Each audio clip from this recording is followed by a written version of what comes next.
Hey there, it's Eileen Guilbeault with The Real Las Vegas, and I am here today with Aundrea Beach-Greco with CMG Financial.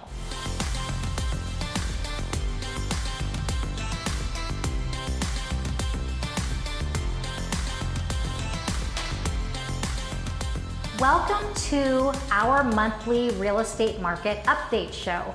Don't forget to hit the notification bell if you want to be notified every time a new video comes out, and please subscribe to the channel so you can get everything concerning the Real Las Vegas. Have you seen any changes in the lending side since our last meeting? Yes, I think people are starting to wake up in the sense that they realize now that the media is talking about interest rates rising. Right.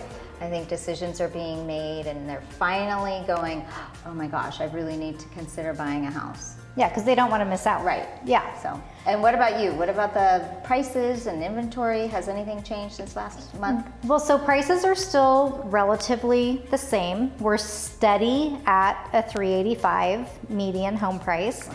Our inventory is going up about 100 properties a week, Wow, which that's pretty we good. have not been seeing. So I know some people now are freaking out like, oh my gosh, there's all this inventory flooding the market. Right. 100 homes when you live in a community of over 2 million people is not a lot. Yeah. It just gives the buyers more choice Yeah. of what they're looking for. And I think it should ease some of their fears Right. that they're not going to get a home that they want. Right.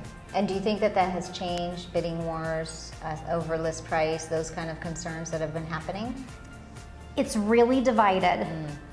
Under, I'd probably say the $1 million mark, you're not seeing as much of that tug of war as you are in the higher end. Oh, wow. So Okay. higher end, you are still seeing prices going crazy above list price, and that list price is many times even above market value. Wow. But people are still coming in and paying that. Right. But I think that it's strategic. I think wherever they're moving from, they're seeing more of a value in our Las Vegas market. Right.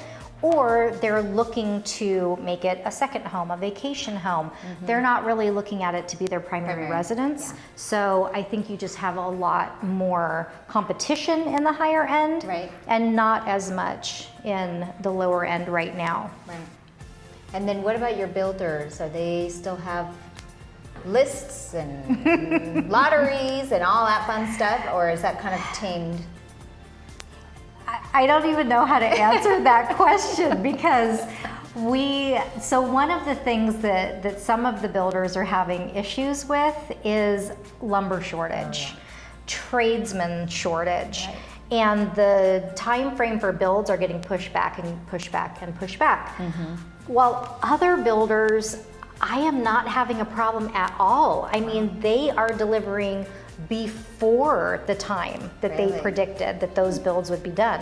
So I don't know if it's the superintendent on the job. I don't know what it is, because every builder has access to the same materials. They have access to the same construction, people in general. And because you may have somebody building for KB Homes one day, and they may be building for Toll Brothers the next day. Okay. So it's not generally that they're more or less skilled. It's just that, they're working for everyone. So it's been very interesting, but they still, I don't see the lotteries as much, but I am seeing highest and best, Yeah. which normally is on a Resales. resale Yeah, home. not a builder. And this is just for the lots. Oh, So the lots are Wow. highest and best. wow. Yeah. Interesting. So it's, they have their starting price. Right. And then they're like, if you think our starting price is too low, which who thinks thinks it's that? too low? Right. But if you think it's too low, then you offer whatever you think Right. the lot is worth. Interesting. Yeah. Yeah. That's a I unique had never. strategy. Yeah, I'd never seen that one before. No, interesting. Yeah. And then what about your builders? Are they still, Yeah. One of the questions that both of us are asked all the time is about interest rates. So that is not my expertise, so I'm gonna give that on over to you. So what are you seeing as far as interest rates are concerned?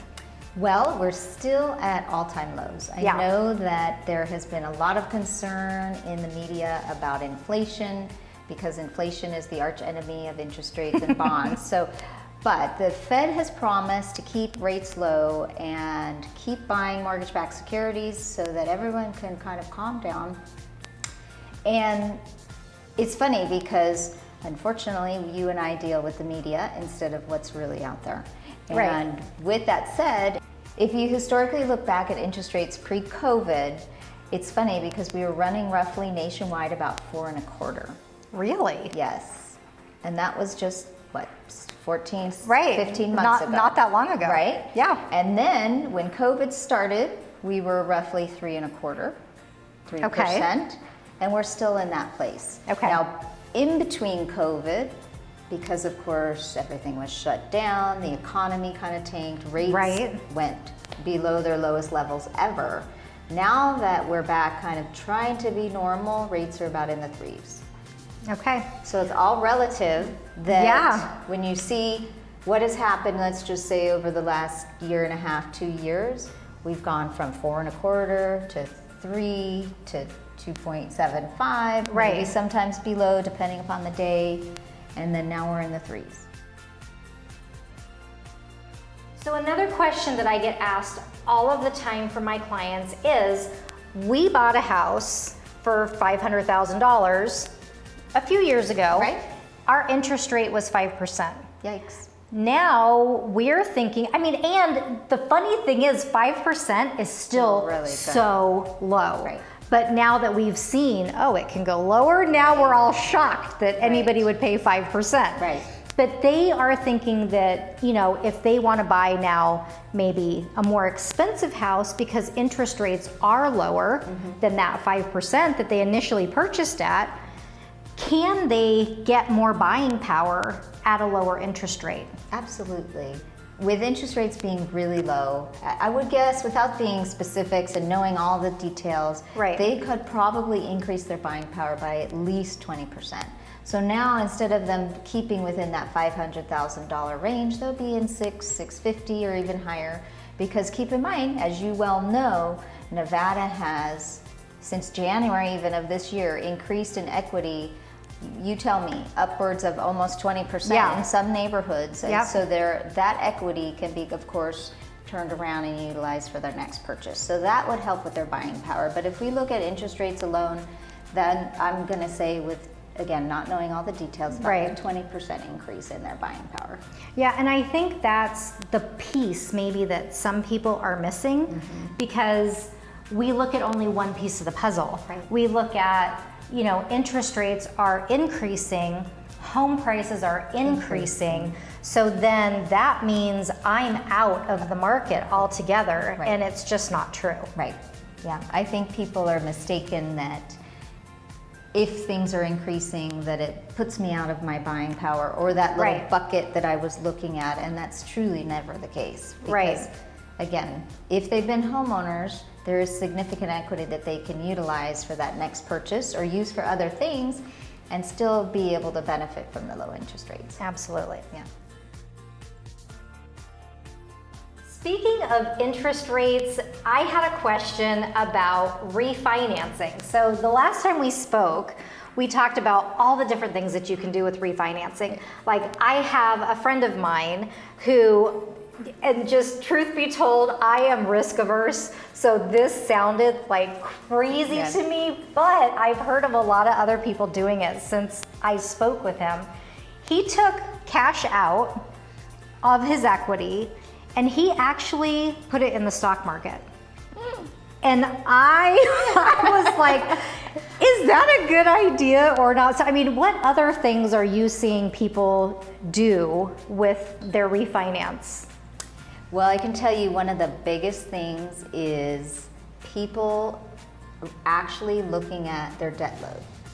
Because if you think about it, you know, we talk about interest rates, we talk about mortgages, But when do we talk about what do you pay on your credit card? The interest, right? Right? Yeah. Oh, I pay 29.99. We Right. don't go around talking about that. Right?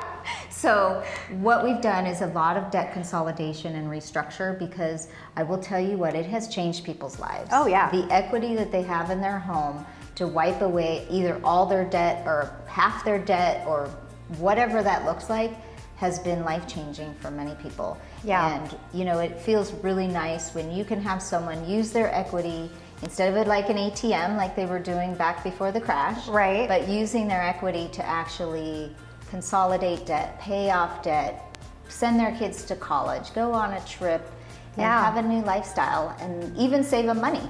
So Yeah. I've seen a lot of that. That's been kind of the theme of recently, is debt saving. And I have had some clients like yours where they've Yeah. cashed out and put it in other investment vehicles because, again, one day you need to retire and there's other things that you want to do. So, Yeah, and I guess that is where, that is where you come into play, because you can run all of these scenarios with them. Yeah. And they can come to you with their ideas. Right. And say, hey, we want to cash out refi so that we can Right. fill in the blank. And Right. then you can run through those scenarios with them to see if it actually looks like it might be a good idea or not. Right.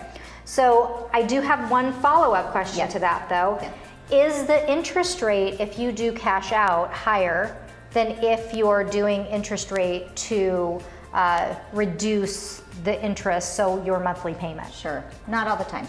Okay. It all depends on, and again, when people say, what's your rate? I usually say it depends, Right. because I don't think people realize there's about 20 different things that affect an interest rate. However, the main things, of course, are occupancy, credit score, and loan to value. So Right. again, with all of those factors, someone cashing out, someone refinancing just to lower their term, their rate, those could be the same interest rates. So it's Okay. not always higher. All right, so you heard it here. It could be the same. Yes. All right. Yeah. I heard some breaking news, I think it was just yesterday, about the eviction moratorium being released. Can you elaborate on what that is and what Oh my that gosh. looks like? Okay, so truth be told, I have no idea what that looks like, because the CDC just announced that they're extending it another 30 days. I have so many landlords that are just chomping at the bit to be able to get, not throw tenants out Right. in the street, but Right. just to get the home empty so that they can sell it. Never in their lifetime did they think that they would be facing this type of situation where, many of them didn't get paid. A lot of them, there's been a lot of damage done to the properties, and it's kind of turning into one of these things where people are like, do I really want to be a landlord? But we are getting more information every day. We really do not know how this is going to affect us locally. If you want more information, as we get this information, we will give it to you, but reach out, ask us, let us know that this is information that you need, and we will keep you apprised of any changes that come up and any information that we get, so that you can stay informed and so that you can make the best choice for you, for your family, for your property, and just keep all of that information there to use to the best of your ability. Another question that we've had, and we really have not dealt with a whole lot recently, is the forbearance issue. So we have a lot of people who did take their servicer up on forbearance, which was not paying their mortgage because they weren't working, their hours got cut, their commissions got cut, and now they want to sell their homes, and they have questions about how to go about doing that. Have you heard anything in that space? Yes, I've heard a little, but it's still fairly new, so that will be unrolling as it transpires, right? We don't have the information, and every servicer is different. Right. As you know, you probably have multiple clients like I do that did different variations of forbearance. Yeah. And how they're supposed to be repaid, whether that is in full, a balloon, a lump sum, and there's a variety of ways that they're asking for it to be repaid. Right. So I don't know how that will transpire going forward, but I do know that it will be questions that will arise for you and I in the future, because your clients want to sell and the servicer wants to be paid. Right. And how about you? Have you seen any challenges or things happening so far? Because it is still really new. It's very new. And again, this information is changing all of the time. And we are giving you the information as we get it. So if there's specific information that you want, reach out to us and we will get back to you as best we can with how we can help you. But my advice to my clients that have been dealing with it is you have to call your servicer. That is number one. Absolutely. And you need to say, listen, I did forbearance, however that looks. I want to sell my house. What do I have to do to be able to do that? Because here's the truth. You probably have equity in your home. If you have owned your home even for 2 years, if you've owned your home for 2 years, you have equity in that home. If you let your home go into a foreclosure status situation, the bank keeps your equity. You do not want that to happen. Even if, let's just say you're only getting back, after all fees have been paid, you're getting back $20,000. Still a lot of money. It doesn't sound like a lot, but it is a lot of money. And you don't have a foreclosure on your credit history, which that follows you for 7 to 10 years and could make it very difficult for you to buy a home in the near future. So questions that you have, concerns, I understand that going forward, it's going to be a huge issue. And we are getting ahead of it so that we have the best information that we can give our clients. But really the best thing that you can do, call your servicer, call me, call Aundrea, and we will get you pointed in the right direction. So there's one thing I want to mention to you that's recently come up at the beginning of June, and I wanted to make sure you guys knew about it and you could share with your clients. Have you heard of the new Refi Now program? No. Okay. Well, it's just a new refinance program that's been released for low-income borrowers so that they can save on refinancing. And I wanted to make sure we shared that with you so that it's new information that can be dispersed and that people can be aware of. Yeah, are there any qualifications that they should know about? Yes, so one of the first ones is that they have to have their mortgage owned by Fannie Mae. Okay. You know, kind of back, maybe some people don't remember, but back in the day of short sale world and different things, you had to verify your mortgage was owned by Fannie Mae and Freddie Mac. So that's the first thing. How do they do that? There is an online lookup tool that they can enter their address and some information and get the details. Okay. Okay. The next thing is they can't make over 80% of the median income in Nevada.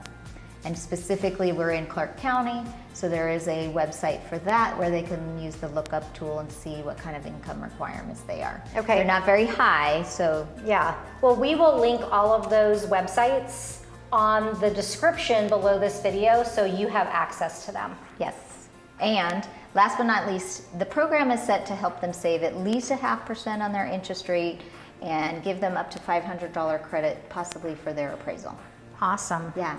Yeah, and that is so important because when you refinance, you have to remember there are fees involved and you don't generally pay those up front, but things like appraisal, you might have to. Right. So that is a good bonus that they're willing to pay up to $500 for an appraisal. Thank you so much for joining us today. And all of the questions that we answered today were actually submitted to us by people who watched our previous video. So they will get answered if you just leave a comment below, or better yet, reach out, contact myself or Aundrea. Our contact information is in the description below. You can reach out to us directly. And don't forget to hit that bell, for notifications and subscribe to the channel so you are kept up to date on all things The Real Las Vegas.